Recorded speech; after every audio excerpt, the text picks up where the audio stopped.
Sementara itu pemirsa, lonjakan penumpang di Bandara Igusti Ngurah Rai saat cuti bersama mulai 28, 29, dan 30 Oktober dipastikan melonjak. Namun lonjakan penumpang saat pandemi COVID-19 ini tidak signifikan. Saat ini rata-rata pergerakan penumpang domestik di Bandara Internasional Igusti Ngurah Rai, Bali mencapai 6.000 orang per hari.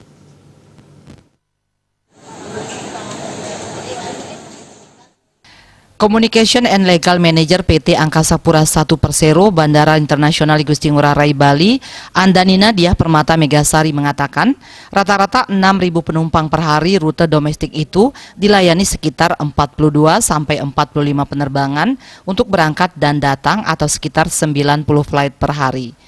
Andanina Megasari mengatakan kemungkinan penumpang akan meningkat karena libur cukup panjang. Pihaknya memperkirakan ada peningkatan mencapai 10% dari rata-rata harian saat ini. Peningkatan penumpang akan terjadi baik itu di terminal kedatangan maupun keberangkatan Bandara Internasional Igusti Ngurah Rai. Puncak kedatangan penumpang diprediksi akan terjadi peningkatan pada hari Selasa 27 Oktober. Sementara untuk keberangkatan atau arus balik diperkirakan terjadi hari Minggu 1 November mendatang. Kontribusi peningkatan penumpang tersebut diperkirakan didominasi dari rute Jakarta, baik itu Cengkareng dan Halim Perdana Kusuma, Surabaya, dan kota besar lainnya.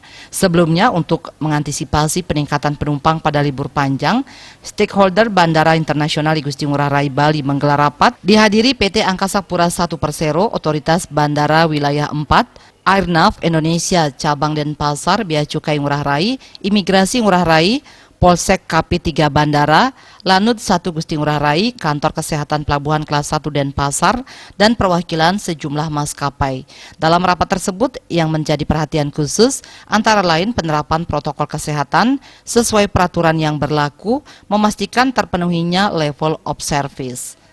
Parwata Bali Post melaporkan.